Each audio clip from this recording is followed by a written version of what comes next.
여러분, 이 땅에서 가장 온유한 사람 하면 누가 떠오르시나요?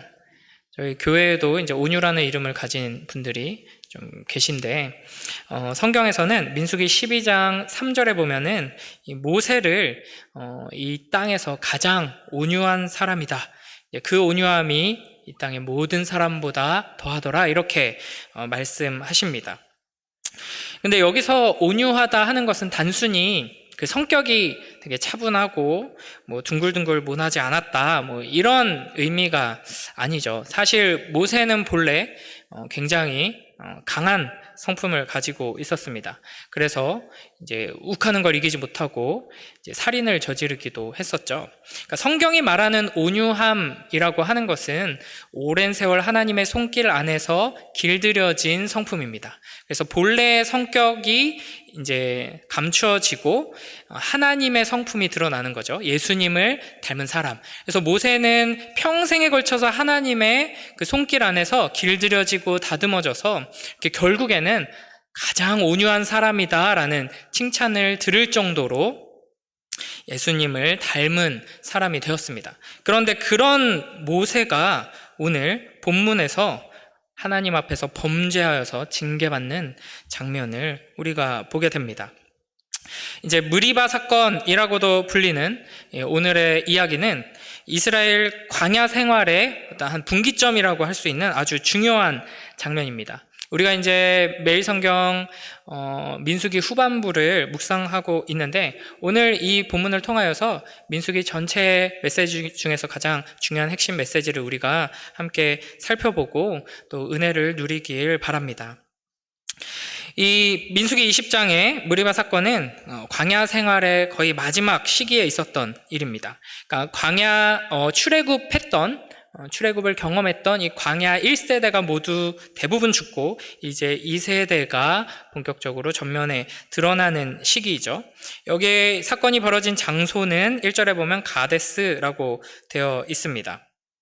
여기가 지금으로부터 이 시점으로부터 38년 전에 이스라엘이 정탐꾼을 보냈다가 그 10명의 보고를 듣고는 하나님 앞에서 이제 하나님을 또 원망하고 범죄했다가 너희가 이제 들어가지 못한다라는 심판을 받았던 바로 그 장소입니다.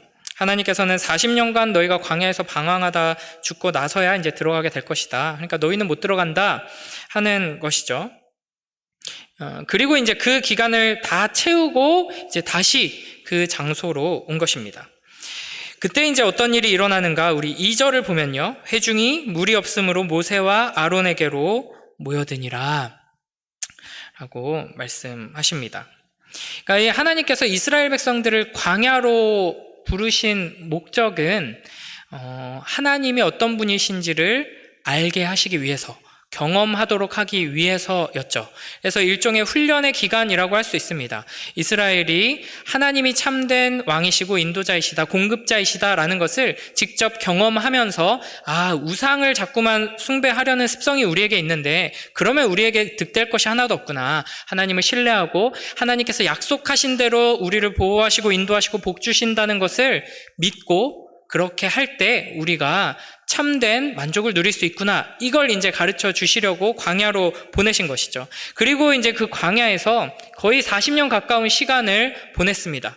그러면은 이제 만약에 눈앞에 물이 없다, 목마르다, 큰일 났다 하는 상황이 벌어지면 하나님 앞에 엎드렸어야 마땅하죠. 최소한 하나님께서 우리가 구할 때 물을 주신다 이미 경험했지만, 그리고 그걸 구하지 않고 불평하고 하다가 이제 매맞고 하나님 앞에 징계받은 부모들의 모습을 다 봤음에도 불구하고 이들은 그렇게 하지 않습니다. 그러니까 최소한 하나님을 신뢰하고 기대하는 마음으로 하나님 물이 없습니다, 물 주세요 정도까지는 못해도 형식적으로라도 하나님 앞에 의심을 품고서라도 불만이 가득해서라도 하나님 물이 없잖아요 이렇게 했어야 하는데, 이들은 어떻게 반응하느냐, 우리 3절부터 5절까지를 한번 읽어보겠습니다. 시작. 백성이 모세와 다투어 말하여 이르되 우리 형제들이 여호와 앞에서 죽을 때에 우리도 죽었더라면 좋을 뻔하였도다. 너희가 어찌하여 여호와의 회중을 이 광야로 인도하여 우리와 우리 짐승이 다 여기서 죽게 하느냐? 너희가 어찌하여 우리를 애굽에서 나오게 하여 이 나쁜 곳으로 인도하였느냐? 이곳에는 파종할 것도 없고 무화과도 없고 포도도 없고 석류도 없고 마실 물도 없도다. 아멘. 그러니까 그 부모 세대들이 했던 그대로 또다시 불평하고 원망하고 있습니다. 그러니까 이 장면이 민수기 전체의 맥락 속에서 본다면 너무나도 답답하고 좀 슬픈, 또 화가 나는 장면이라고 할 수 있겠죠. 그러니까 이스라엘 백성들은 시내산을 떠나서 이제 광야로 출발하고부터 바로 하나님 앞에 불신앙과 불순종의 죄, 하나님을 원망하고 불평하는 죄를 짓게 됩니다. 그래서 이제 11장에서부터 그런 이야기가 계속 반복됐는데요. 11장에서 보면은 이스라엘 안에 섞여 사는 외국인들이 불평하니까 거기에 영향을 받아서 모두가 하나님 앞에 불평을 하죠. 12장에서는 모세의 친형이자 친누나인 이제 미리암과 아론이, 그러니까 이스라엘의 지도자 그 두 사람이 하나님 앞에 또 동일한 범죄를 합니다. 모세를 비방하면서 결국에는 하나님께 반역을 하는 것이죠. 그리고 이어지는 13장, 14장에서 그 12 정탐꾼 사건이 등장하는 것입니다. 그러니까 그 10명의 보고를 듣고는 하나님을 원망하죠. 그래서 하나님께서는 이제 출애굽 1세대 너희들은 가나안 땅에 들어가지 못하고 40년 동안 광야에서 지내다가 죽게 된다라고 말씀하시고 그대로 되는 겁니다. 사실 그들은 자기가 원하는 대로 된 것이죠. 저 땅 하나님이 약속하신 대로 진짜 좋은 땅이구나 이걸 봤어야 하는데 저 땅 저렇게 무서운 사람들이 살고 있구나라고 하면서 하나님보다 눈에 보이는 그들을 무서워하면서 가기 싫어했죠. 그러니까 하나님께서는 그들이 원하는 대로 가지 마라 하고 못 들어가게 하십니다. 그리고 나서 15장에 가면은 이스라엘의 지도자들이라고 할 수 있는 레위인들 고라와 다단과 아비람의 반역 사건이 벌어지죠. 이렇게 이스라엘 백성들의 하나님을 향한 불평과 원망의 사건들이 이제 반복되고 하나님의 징계와 심판이 이어지면서 결국 이제 1절에 오늘 본문 1절에 보면 미리암도 죽고 남은 거는 이제 모세와 아론밖에 없습니다. 이제 광야 1세대가 다 죽고 이제 2세대가 시작되는데요. 그러나 이스라엘은 38년 동안 광야에서 하나님과 동행하면서 아무것도 변하지 않은 모습을 지금 보여주고 있는 것이죠. 부모들이 그 모든 과정을 다 겪었고 그걸 자녀들이 다 봤음에도 불구하고 부모들은 아무것도 자녀들에게 가르치지 못했고 자녀들은 부모들의 실패를 보면서 아무것도 배우지 못했습니다. 그래서 부모들이 했던 똑같은 원망과 불평을 하나님께 쏟아내고 있고 부모들이 했던 실패를 반복하고 있는 것이죠. 그러니까 하나님께서 그동안 베풀어 주신 은혜를 보면서 감사하고 신뢰해야 마땅한데 마치 하나님께서 우리를 괴롭히기 위해 이곳에 끌고 왔다는 식으로 하나님께 원망하고 있는 것이죠. 말 그대로 배은망덕한 태도를 보이고 있습니다. 이렇게 이스라엘 백성들이 하나님을 원망하자 하나님께서는 영광 중에 임하셔서 모세에게 이렇게 말씀하십니다. 우리 8절 말씀 읽어보겠습니다. 본문 8절 말씀 시작. 지팡이를 가지고 내 형 아론과 함께 회중을 모으고 그들의 목전에서 너희는 반석에게 명령하여 물을 내라 하라. 내가 그 반석이 물을 내게 하여 회중과 그들의 짐승에게 마시게 할지니라. 아멘. 하나님께서는 온 회중 앞에서 반석에게 명령해서 물을 내라라고 모세에게 말씀하십니다. 그러니까 이토록 오랜 세월 동안 참아주셨고 인내하셨음에도 불구하고 훈련하셨음에도 불구하고 아무런 변화가 없는 답이 안 보이는 이스라엘을 또 한 번 참아주시면서 그들이 요구하는 것, 그들이 필요로 하는 것을 내가 주겠다, 그들에게 물을 주겠다라고 말씀하시는 것이죠. 그런데 10절, 11절을 보면요, 모세는 화를 내면서 반석을 2번 내리칩니다. 우리 10절, 11절도 한번 읽어볼까요? 함께 읽습니다. 시작. 모세와 아론이 회중을 그 반석 앞에 모으고 모세가 그들에게 이르되 반역한 너희여 들으라. 우리가 너희를 위하여 이 반석에서 물을 내려 하고 모세가 그의 손을 들어 그의 지팡이로 반석을 2번 치니 물이 많이 솟아나오므로 회중과 그들의 짐승이 마시니라. 아멘. 이 사건에 대해서 기록하고 있는 시편 106편을 보면요, 모세가 그의 입술로 망령되이 말하였다라고 표현하고 있습니다. 그러니까 이 모세가 말로써 이제 범죄하고 있는데요. 그러니까 화를 참지 못해서 그 패역한 백성들을 향해서 마치 자기가 심판자의 자리에 있는 것처럼, 마치 자기가 하나님인 것처럼 너희들은 도저히 답이 없다. 내가 너희한테 그래 물을 주랴, 이런 식으로 이제 죄를 범하고 있습니다.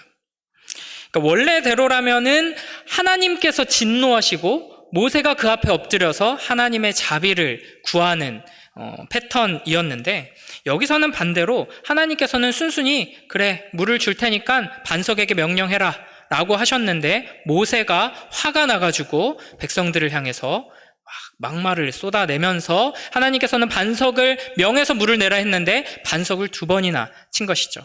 아마 그냥 톡톡 친 게 아니라 아주 지팡이가 부서질 정도로 분을 내면서 내려쳤을 걸로 생각이 듭니다.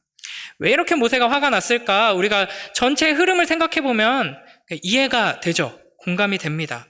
그리고 특히 이 이스라엘 백성들이 이야기한 걸 잘 들어보면 3절에 우리 형제들이라고 표현을 하고 있습니다. 그러니까 여기서 말하는 우리 형제들은 하나님 앞에서 멸망한 고라당을 의미합니다. 그들에게 하나님께서 심판을 내리실 때 제사장 아론이 목숨을 걸고 향로를 들고 그들 사이로 뛰어 들어가서 그들을 구해냈습니다. 이스라엘을 하나님의 심판에서 건져냈죠. 그런데 하나님의 마땅한 심판을 받아 죽은 반역자들을 우리 형제라고 하면서 우리가 그때 같이 죽었으면 차라리 나았을 걸, 이런 식으로 아주 반역적인 발언을 하고 있는 것입니다.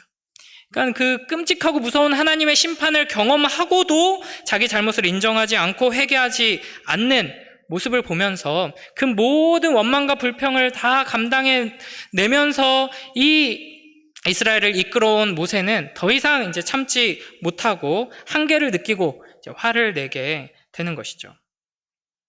이 장면을 잘 보면은 모세가 참 이해가 되고, 반면에 하나님은 도대체 왜 진노하지 않으시는가? 왜 심판하지 않으시고 그냥 물을 순순히 내주시는가 하는 의문이 들게 됩니다. 그래서 오히려 하나님께서 이상하게 반응하시죠. 하나님께서는 이런 모세의 말과 행동에 대해서 아주 단호하게 책망하시면서 징계를 내리십니다. 그런데 그 징계가 조금 과하지 않나라는 생각이 들 정도이죠. 너는 이제 약속의 땅 가나안에 들어가지 못한다. 그래서 12절 함께 읽어볼까요? 하나님께서 모세에게 이렇게 말씀하십니다. 함께 읽습니다. 시작.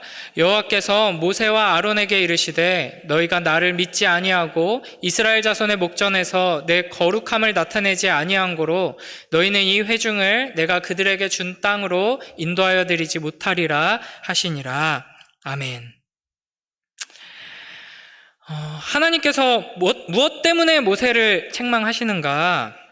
여기 이제 12절에 보면 나를 믿지 않았다, 그리고 나의 거룩함을 나타내지 않았다라고 말씀하십니다. 그러니까 이 모세의 말과 행동이 하나님을 믿지 않았기 때문에 나온 것이고, 하나님의 그 거룩하심을 드러내지 못한 결과를 냈다. 그러므로 너도 마찬가지로 이들과 함께 이 광야에서 죽고 가나안 땅에는, 약속의 땅에는 들어가지 못할 것이다 라고 말씀하시는 것이죠.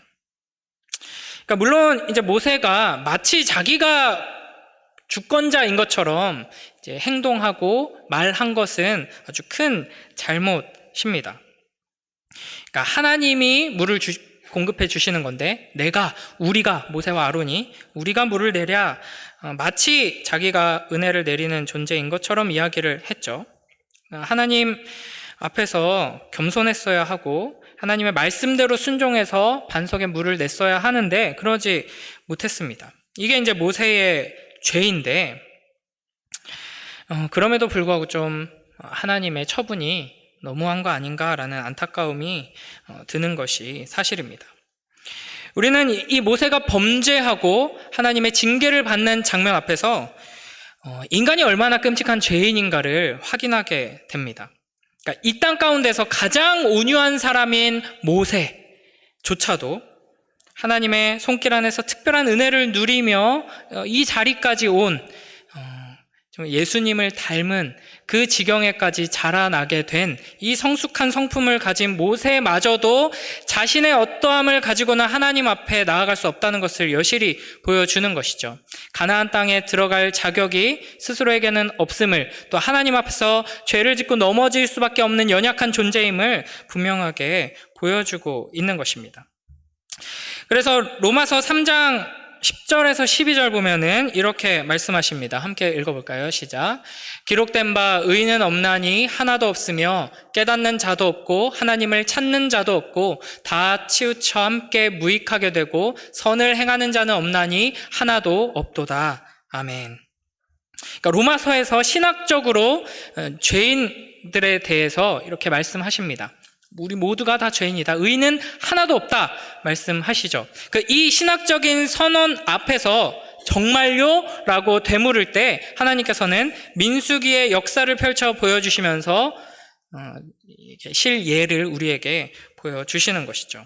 민수기를 봐라. 이스라엘 백성들이 내가 은혜를 베풀고 사랑하고 인도하고 보호하고 약속한 대로 신실하게 일할 때마다 어떻게 반응했는지를 봐라. 그리고 그 가운데서 나를 대신해서 그들의 모든 불평과 원망을 받아내면서 아주 귀한 역할을 감당했던 이 땅에서 가장 온유한 자라고 할 수 있는 이 모세를 봐라. 이 모세마저도 내 앞에서 죄를 짓고 넘어질 수밖에 없는 연약한 존재였다. 인간이 이런 존재다 하는 것을 보여주는 것이죠. 우리는 이 민수기의 이야기들 가운데, 이스라엘의 역사 가운데 또 수많은 또 죄인들과 또 훌륭해 보이는 신앙의 인물들 통하여서 결국에는 이 모든 이야기들이 우리가 죄인임을 분명하게 드러내주는, 우리를 비춰주는 거울이라는 것을 항상 기억해야 할 것입니다. 이 땅에 그 어떤 사람도 자신의 힘과 능력으로 하나님 앞에 설 수 있는 사람은 없습니다. 우리는 개선이 아니라 구원이 필요한 존재들입니다. 우리의 어떤 스스로의 노력이나 누군가의 약간의 도움이 있으면 우리의 상황이 나아지는 것이 아니라 하나님의 전적인 긍휼과 은혜가 필요한 존재들인 것이죠. 여기서 우리가 조금 더 자세히 살펴보면 이제 모세가 드러내지 못했던 참된 믿음이란 무엇인가, 모세가 드러내지 못했던 하나님의 거룩하심이 무엇인가를 우리가 알아야 합니다. 이걸 알기 위해서는 오늘 이 사건과 동일한 아주 비슷한 사건이 출애굽기에도 등장하는데요. 여기도 이제 이후에 느리바라고 지명이 불리게 되면서 똑같이 느리바 사건이라고 불립니다. 우리 출애굽기 17장에 가면요, 이스라엘 백성들이 신광야에서 떠나서 르비딤의 장막을 쳤는데 마실 물이 없어서 모세와 다투면서 하나님을 원망합니다. 똑같죠? 그때 하나님께서 모세에게 이렇게 명령하십니다. 우리 출애굽기 17장 6절 말씀을 함께 읽어보겠습니다. 시작. 내가 호렙산에 있는 그 반석 위 거기서 내 앞에 서리니 너는 그 반석을 치라. 그것에서 물이 나오리니 백성이 마시리라. 모세가 이스라엘 장로들의 목전에서 그대로 행하니라. 아멘.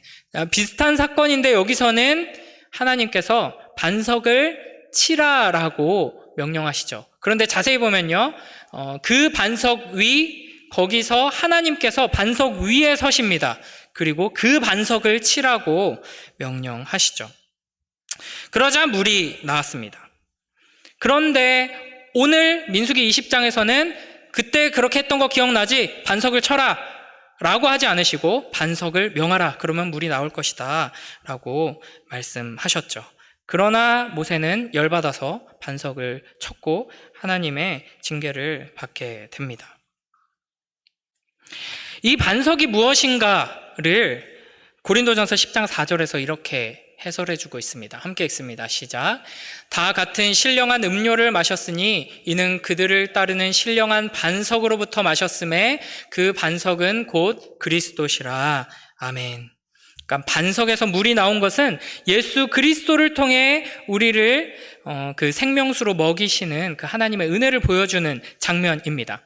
하나님이 서 계신 반석을 친다 하는 것은 하나님을 친다는 것이죠. 반석을 쳤더니 물이 나왔다 하는 것은 예수 그리스도의 십자가 사건을 보여주는 장면이라고 할 수 있습니다. 예수 그리스도께서는 광야에서 목말라 죽어가는 우리를 마시고 살아나도록 생명을 주시기 위하여서 스스로 깨지셨습니다. 십자가 위에서 하나님의 아들이신 예수 그리스도께서 하나님의 징계를 받아 심판을 받아 죽으심으로 그 보혈로 우리는 생명을 얻게 된 것이죠. 그러니까 출애굽기 17장에서 이미 그 놀라운 은혜를 경험케 해 주셨습니다. 그러므로 이제 다시 하나님께서 반석을 치라, 반복해서 반석을 치라고 하지 않으시고 반석을 명해서 거기서 나오는 물을 마셔라 라고 하시는 것이죠. 그러니까 이미 십자가의 사건이 이루어졌다면 또 한 번 예수님을 십자가에 못 박아서 우리가 그 물을 마실 필요가 없이 그 십자가에서 흘러나오는 은혜를 계속해서 힘입으면 된다는 것을 보여줍니다.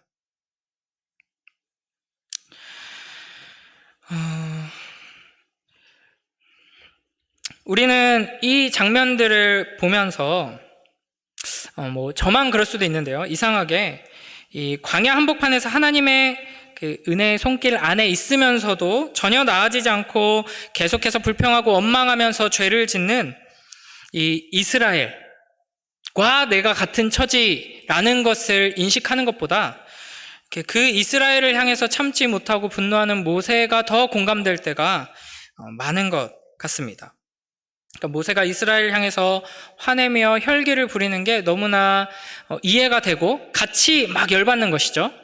그러나 하나님께서는 이 불신앙과 불순종으로 일관하는 이스라엘이 바로 너희의 모습이다라는 것을 말씀하시고요. 동시에 그런 너희를 위하여서 내가 너희에게 생명수를 준다라고 말씀하십니다.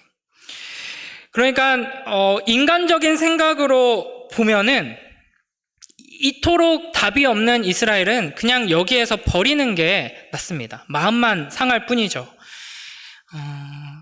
또 원망하고 또 불평하는 모습을 보면서 그냥 심판해 버리는 것이 공의라고 생각하기가 쉽습니다.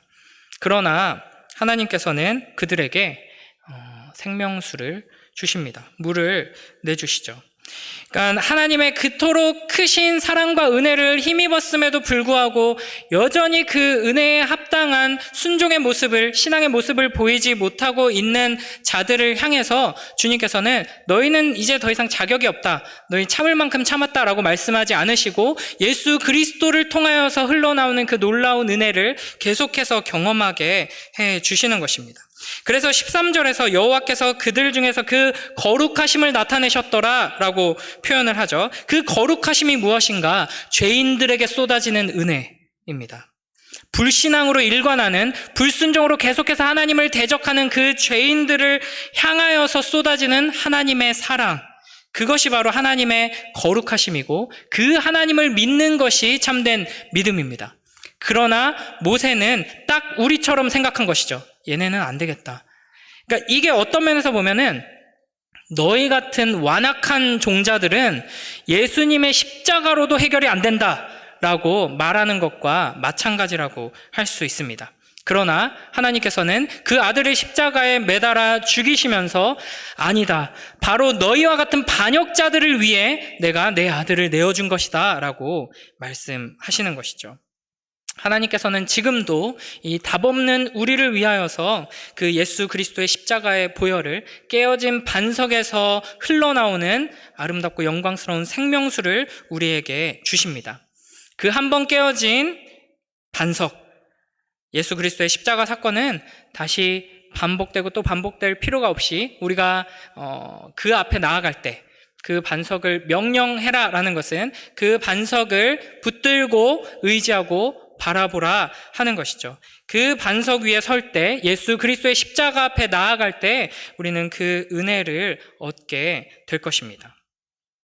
그러므로 우리는 이 이스라엘 백성들의 반복되는 범죄와 모세의 범죄 앞에서 스스로가 어떠한 죄인인지를 깨달아야 하고요. 그런 우리에게 은혜를 베푸시는 하나님의 이 거룩하심, 이 놀라운 사랑을 기억해야 하는 것입니다.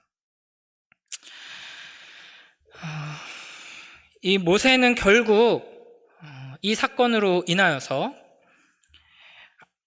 약속의 땅에 들어가지 못하게 됩니다. 모세의 마지막이 어떠한지 한번 볼까요? 신명기 34장 7절 함께 읽어보겠습니다. 함께 읽습니다. 시작. 모세가 죽을 때 나이 120세였으나 그의 눈이 흐리지 아니하였고 기력이 쇠하지 아니하였더라. 아멘. 모세가 120살이었는데 그의 눈이 흐리지 아니하였고 기력도 쇠하지 않은 상태로 저 멀리 눈앞에 보이는 가나안 땅을 보면서 죽게 됩니다. 어떤 사람들은 이 장면 보면서 120살 됐는데도 눈이 쇠하지 않고 난 벌써부터 침침한데 기력이 쇠하지 않고 그랬다니 참 복받은 인생이다라고 생각할 수도 있는데 이건 굉장히 슬픈 장면입니다. 눈이 침침하지 않고 기력이 쇠하지 않았는데 왜 죽었을까요? 하나님께서 죽이신 것이죠. 모세의 이 범죄 앞에서 하신 징계를 이 자리에서 이루신 것입니다. 모세는 그토록 간절히 소원하던 가나안 땅에 결국에는 들어가지 못했습니다. 물론 가나안 땅에 들어가지 못했다고 해서 하나님 품에 안기지 못한 것, 천국에 들어가지 못한 것은 아니죠. 모세가 그토록 가고 싶어 했던 가나안 땅을 눈앞에 보면서 죽는 그 즉시 모세는 훨씬 더 나은 진정한 약속의 땅에 들어가게 됐을 것입니다. 그럼에도 불구하고 인간적으로 보면 모세가 너무 안타깝죠. 이 출애굽한 이스라엘 백성들 가운데 가나안 땅에 들어갈 수 있는 자격이 있는 사람이 누구인가 단 한 명만 꼽자면 당연히 모세가 꼽힐 수밖에 없을 것 같았는데 그 모세조차도 들어가지 못했습니다.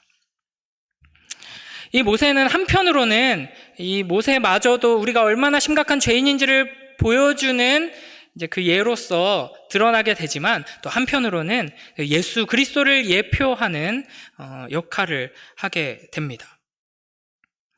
모세가 죽음으로써 결국에는 하나님께서 말씀하신 대로 출애굽 1세대는 다 죽게 되고 아무도 가나안 땅에 못 들어가게 되고 그 다음 2세대가 가나안 땅에 들어가게 됩니다.